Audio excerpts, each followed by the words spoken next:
Baik, Assalamualaikum warahmatullahi wabarakatuh.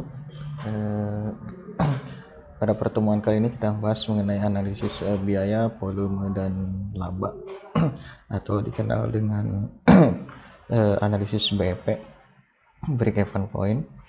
Nah, kenapa di sini biaya, volume, dan laba? Karena ini merupakan unsur dari BEP.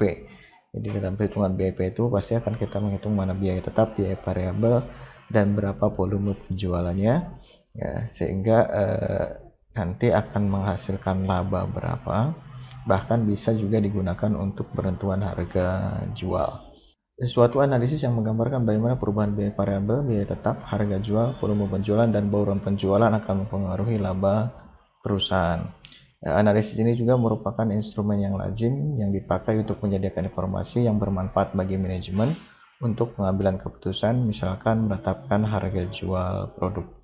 Ada beberapa asumsi yang perlu kita ketahui dalam analisis volume, biaya, dan laba ini atau BEP, yaitu semua biaya diklasifikasikan sebagai biaya variabel dan tetap.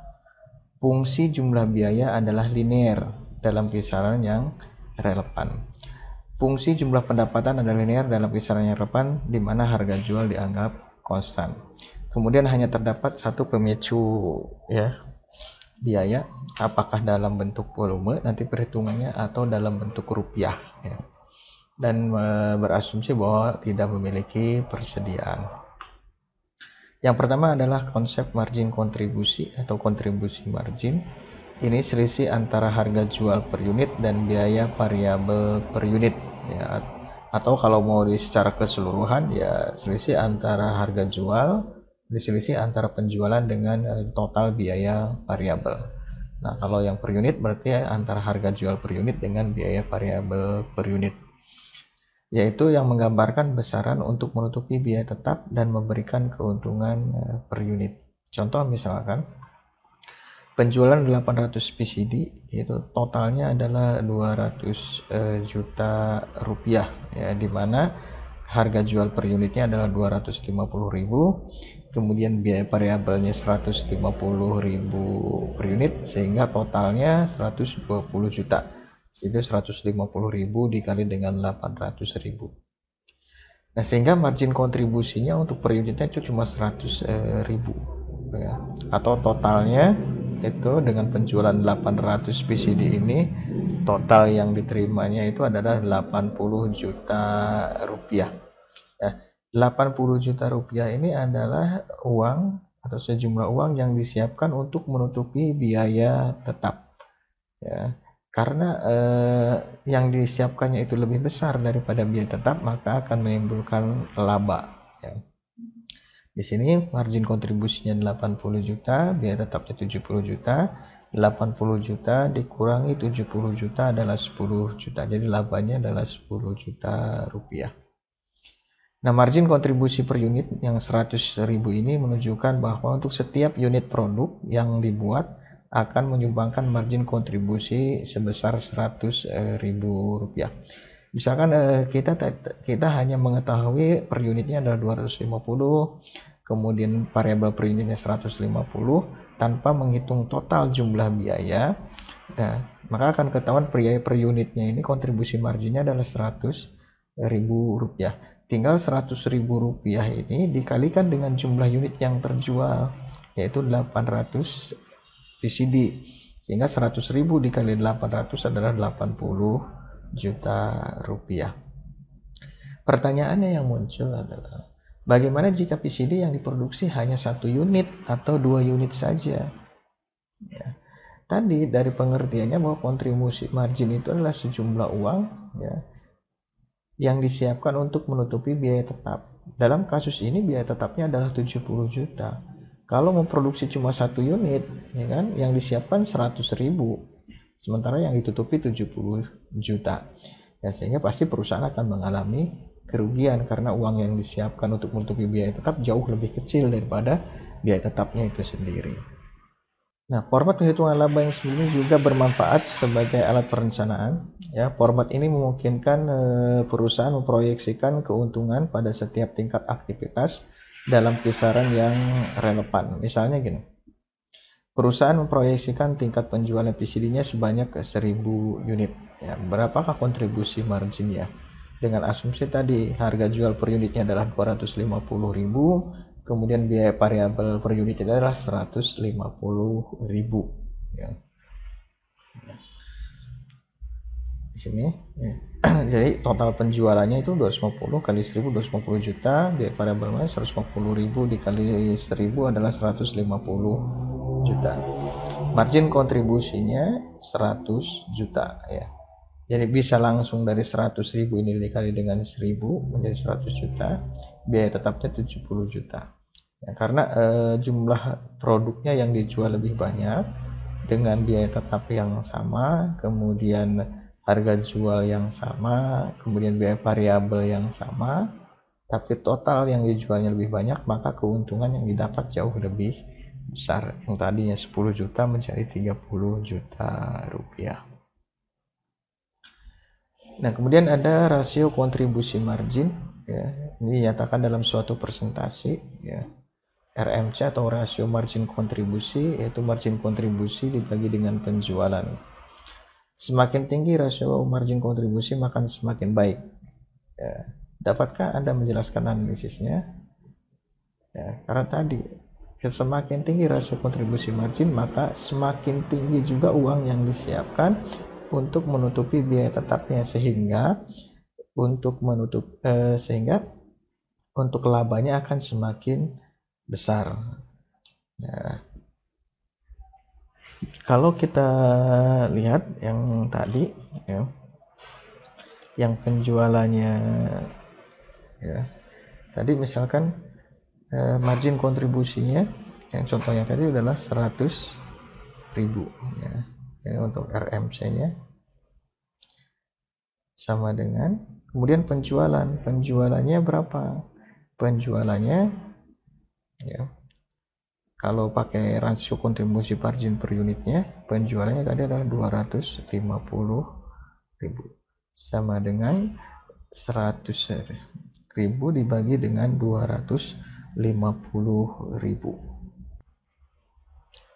ya, didapat ini adalah 0,4 ya, atau 40%, karena dinyatakan dalam bentuk persentase.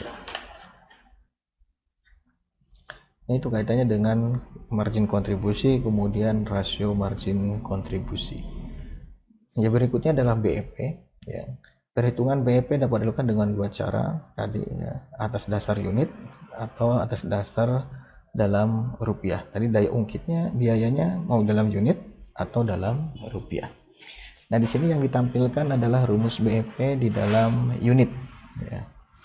Jadi kalau saya mau lengkapi, ini adalah BEP-nya BEP unit ya. Sementara kalau untuk BEP rupiah, untuk mencari BEP dalam rupiah itu sama dengan BEP rupiah yaitu fixed cost dibagi dengan 1 dikurangi dengan variable cost per unit dibagi dengan penjualan ya. Nah, ini untuk BEP rupiah, yang ini adalah BEP per unit dalam bentuk unit. Nah, tujuannya untuk apa sih mencari titik impas? Yang pertama adalah untuk mencari tingkat aktivitas di mana pendapatan itu adalah sama dengan biaya. Pada saat tingkat pendapatan berapa itu tidak memiliki laba atau seluruhnya digunakan untuk biaya. Jadi pendapatan sama dengan biaya. Nah, kemudian yang kedua, menunjukkan suatu sasaran volume penjualan minimal yang harus diraih oleh perusahaan supaya perusahaan itu tidak mengalami kerugian. Yang kedua, untuk mengawasi kebijakan penentuan harga. Berapa sih harga yang harus ditetapkan supaya perusahaan itu mengalami keuntungan. Kemudian memungkinkan perusahaan mengetahui apakah mereka beroperasi dekat atau jauh dari titik impas. Nah, ini adalah tujuan untuk mencari titik impas. Nah, kelemahan dalam analisis titik impas, yang pertama perlu adanya asumsi-asumsi dasar yang relevan atau yang memadai. Seperti tadi di awal, asumsinya adalah biaya dan harga jual merupakan perubahan yang linear dalam bentuk perubahan yang relevan, ya, tidak mengabaikan persediaan. Ya. Kemudian garisnya adalah garis linear, bersifat statis, tidak menyediakan pengujian aliran kas yang baik, hanya menghubungkan antara penjualan dengan biaya, dan kurang mempertimbangkan risiko-risiko. Kemudian pengukuran kemungkinan penjualan. Ini beberapa kelemahannya. Nah, untuk perhitungan titik impas, ya, tadi bahwa pada dasarnya titik impas itu dapat dijelaskan secara matematis. Ini bentuk persamaan matematiknya. Tadi bahwa penjualan sama dengan biaya. Nah, dari contoh yang pertama dapat dicari bahwa BEP-nya penjualannya itu harga per unitnya itu adalah 250.000 per unit, berarti langsung 250.000 ki, ya, sama dengan 150.000 ki. Ini adalah biaya variabel. 70 jutanya itu adalah biaya tetap. Kemudian yang ada variabel ki-nya ini pindah ke sebelah kiri. 250 yang 150 ki ini akan menjadi negatif, sehingga 250 ki dikurangi 150 ki sama dengan 100 ki, sehingga didapat bahwa titik impasnya terjadi pada saat 700 penjualan 700 unit, ya, dalam rupiahnya tinggal 700 dikali dengan penjualan, harga jualnya yaitu 175 juta rupiah. Nah, kalau ini di persamaan matematiknya, sebenarnya kan persamaan matematikanya itu adalah penjualan atau penerimaan itu sama dengan penjualan dikurangi dengan total biaya. Nah, untuk P-nya ini itu adalah harga jual, menjadi P dikali dengan Q, sementara untuk TC-nya sendiri ini terdiri dari variable cost ditambah dengan fixed cost, ya. Nah, ini adalah, ya, kalau kita lihat, nah, ini adalah TC-nya. 0 ini ngambil dari R, revenue, karena revenue pendapatan sama dengan 0 karena digunakan untuk menutupi biaya tetapnya. Sehingga kalau ini kan tadi 250 ki, ya, 250.000 ki. Ini 150 ki ini pindah ke sebelah kiri menjadi min 150.000 ki sama dengan 70 juta. 250 ki dikurangi 150 ki ini akan menjadi sini, tinggal 100 ki sama dengan 70, ya. Kemudian ki, ya, ini ki sama dengan 70 juta dibagi dengan 100.000, ya, sama dengan 700 unit PCD. Itu jika menggunakan persamaan matematik. Nah, jika menggunakan rumus, ya, bahwa BEP sama dengan biaya tetap dibagi dengan margin kontribusi per unit, ya, ini dengan menggunakan margin kontribusi. Margin kontribusi per unitnya adalah 100, biaya tetapnya 70 juta, 70 juta dibagi 100 adalah 700 unit. Sementara BEP dalam rupiahnya yaitu biaya tetap dibagi dengan rasio kontribusi margin, yaitu 175 juta rupiah. Nah, bagaimana dengan rumus yang tadi? Rumus yang tadi hampir sama saja, ya. Tadi misalkan untuk BEP unit, ya, itu rumusnya adalah fixed cost dibagi dengan harga jual per unit dikurangi biaya variabel per unit, yaitu 70 juta, ini biaya tetapnya, dibagi harga jual per unitnya itu adalah 250.000, variabel per unitnya adalah 150.000, sama dengan 70 juta dibagi dengan 100.000, ya, sama dengan 700, ya, ini tinggal hapus 5 digit di angkanya, ya, 700 unit. Yang dalam rupiahnya juga sama. Untuk yang perhitungan dalam rupiah, ya, BEP rupiah, kalau kita menggunakan rumusnya, yaitu fixed cost dibagi 1 dikurangi variable cost per unit dibagi dengan harga jual, yaitu 70 juta dibagi dengan 1 dikurangi ininya 150 juta 150 ribu maaf, dibagi dengan 250 ribu sama dengan 70 juta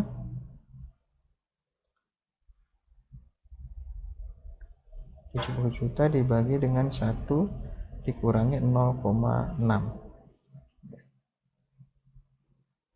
sama dengan 70 juta dibagi 0,4 sama dengan 175 juta. Ya. Ini rumus BEP-nya. Jadi kalau kita menggunakan rumus murni dari BEP, yang ini adalah dengan menggunakan rumus kontribusi margin. Nah, misalkan contoh ini.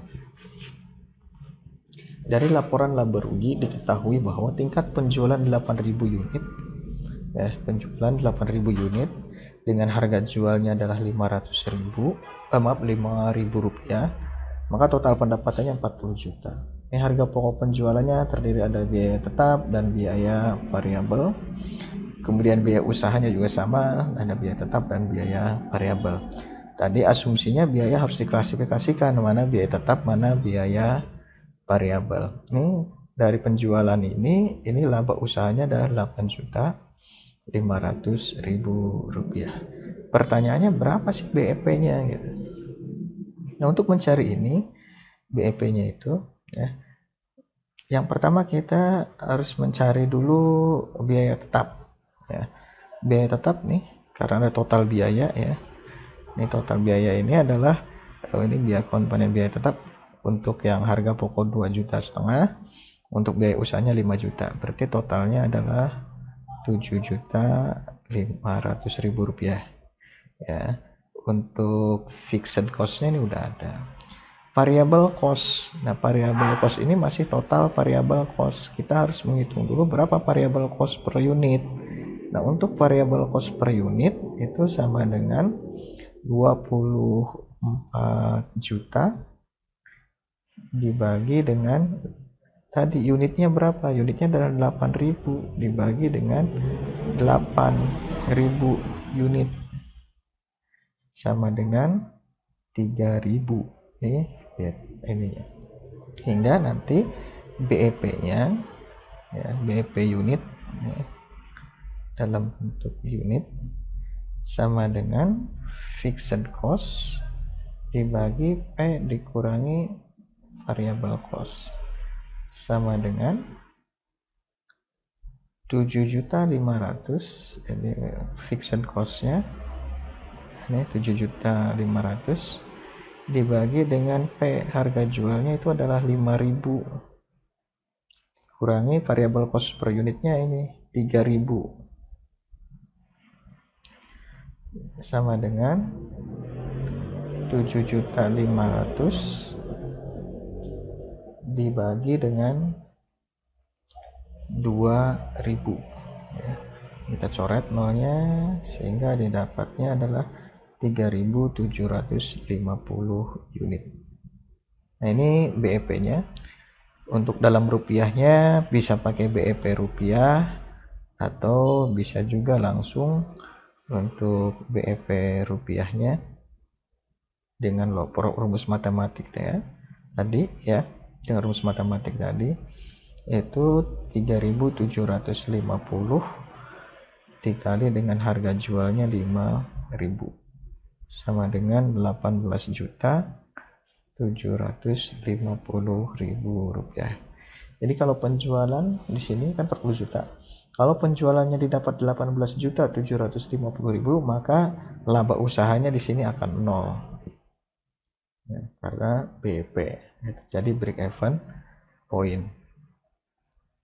Nah, tadi dengan penjualan yang 40 juta ini masih terlalu jauh ya dengan BEP-nya, rasio kontribusi dengan BEP-nya. Karena tadi kan salah satu untuk analisis BEP apakah penjualan perusahaan ini mendekati BEP atau tidak.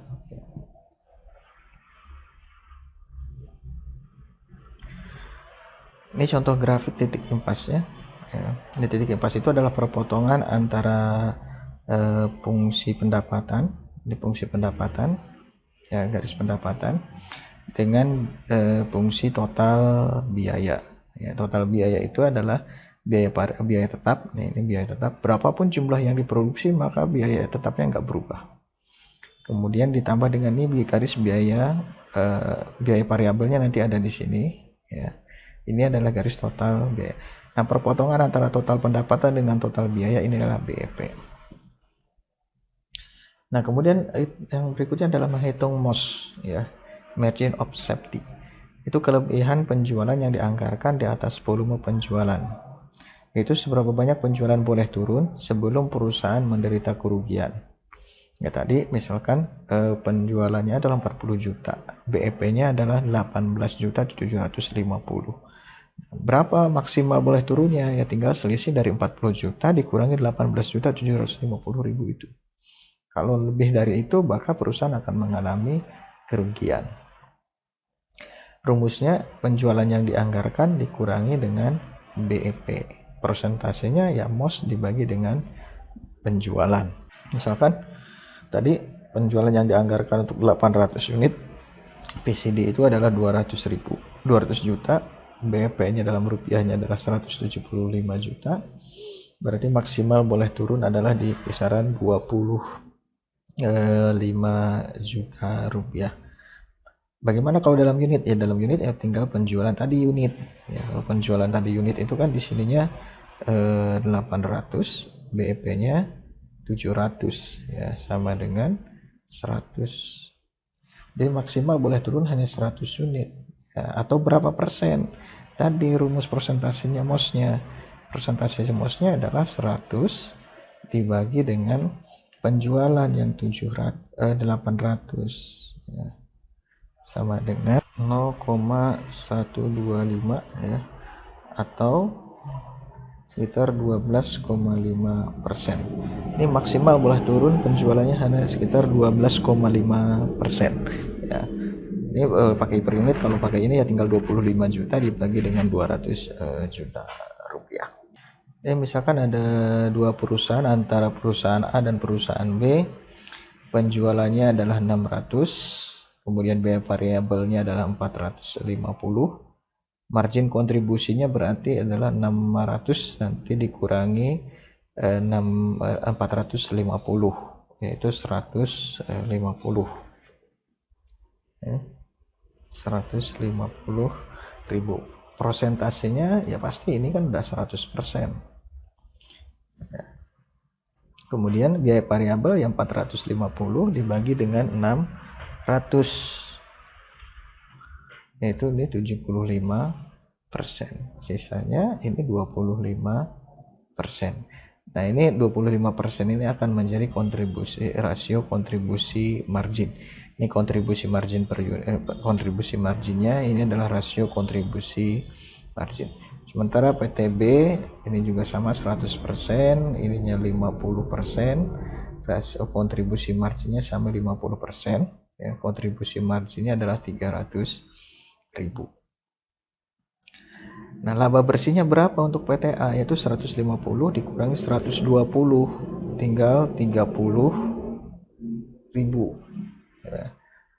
PTB ya sama 30.000 karena biaya tetapnya 270.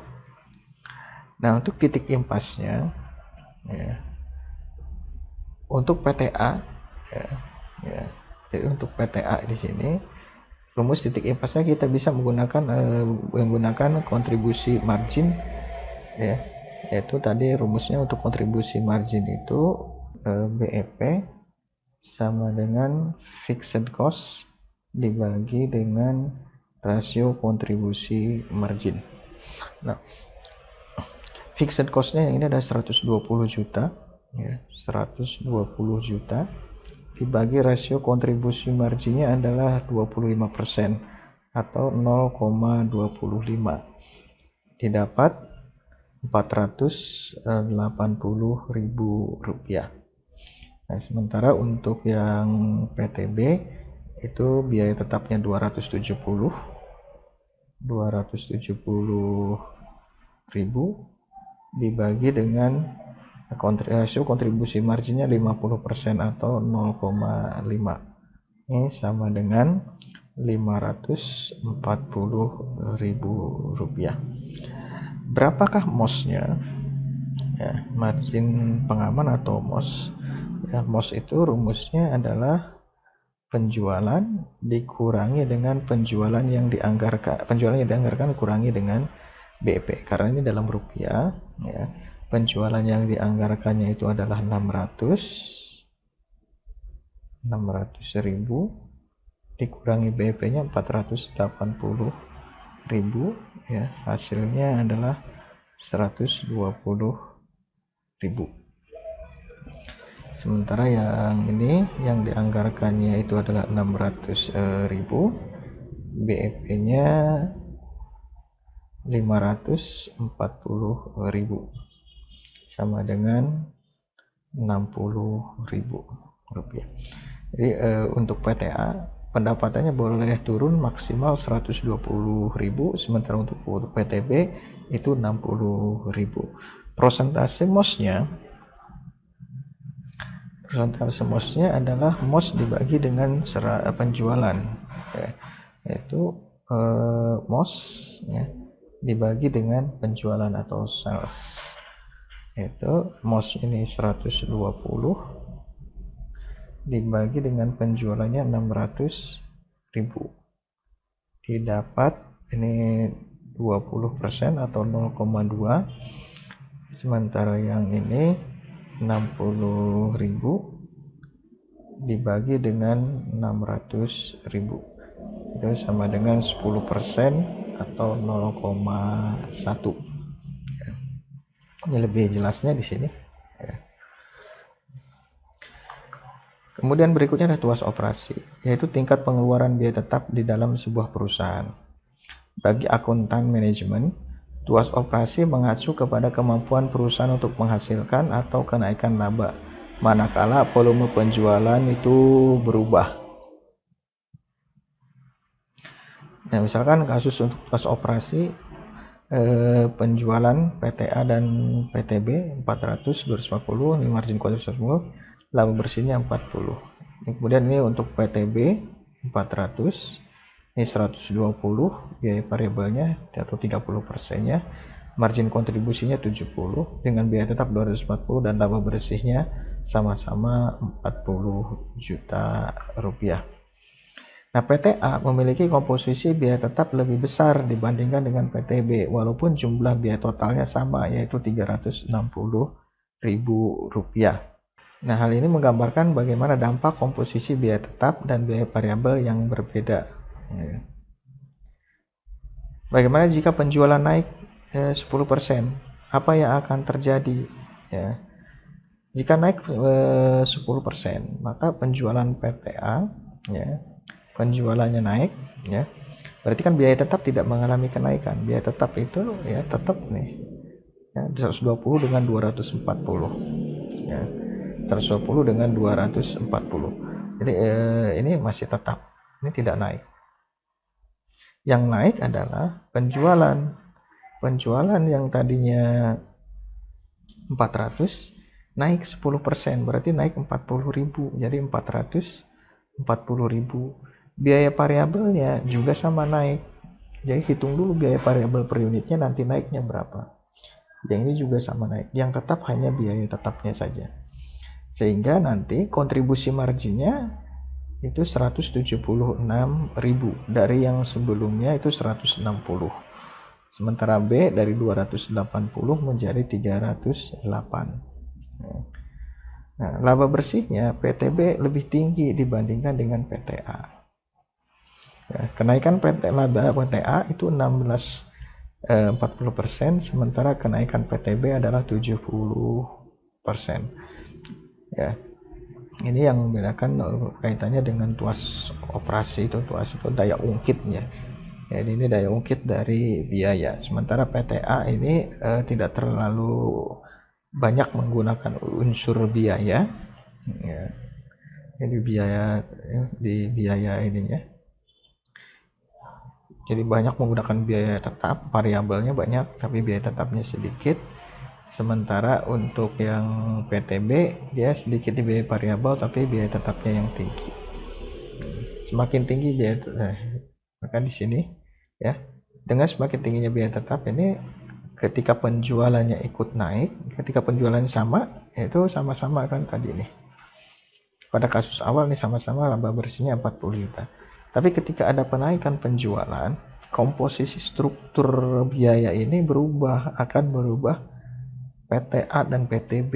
Ketika biaya tetapnya PTB lebih sedikit, ya, itu berdampak pada margin kontribusinya, ya. Margin kontribusinya kan lebih kecil antara PTA dengan PTB.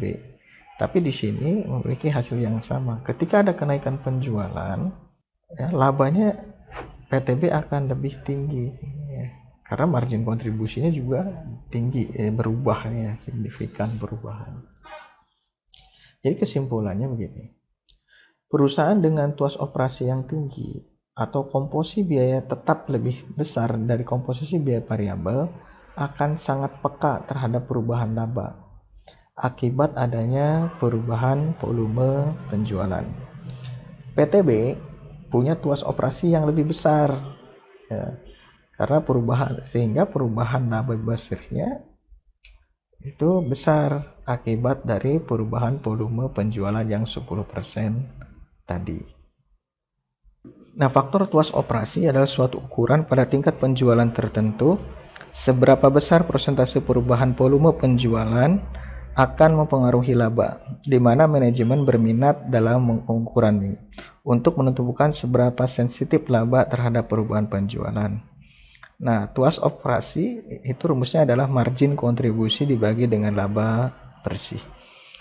Faktor tuas operasi PTA, margin kontribusinya adalah 160.000 dibagi dengan labanya adalah 40.000, itu sama dengan 4. Maka perubahan penjualannya adalah 4 dikali 10%, itu sama dengan 40%. Faktor tuas operasi PTB itu adalah kontribusi marginnya adalah 280.000 dibagi dengan laba 40.000, itu sama dengan 7. Maka perubahan penjualannya itu adalah 7 dikali dengan perubahan penjualan 10%, yaitu 70%.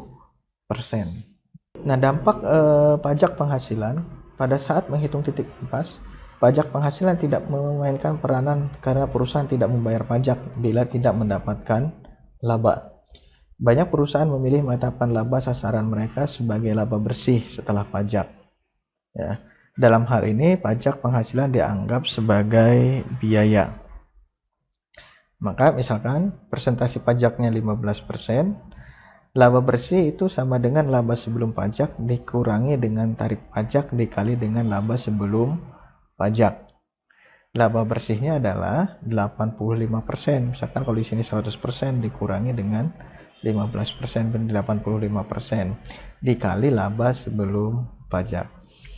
Laba sebelum pajak sama dengan laba bersih dibagi 85%, atau laba sebelum pajak sama dengan laba bersih dibagi 1 dikurangi dengan persentase pajak, ya, atau pendapatan dikurangi biaya sama dengan laba bersih setelah pajak dibagi dengan 1 dikurangi 11 kurangi persentase pajak. Nah, ini kaitannya dengan analisis BEP, ya. Terima kasih untuk perhatiannya. Assalamualaikum warahmatullahi wabarakatuh.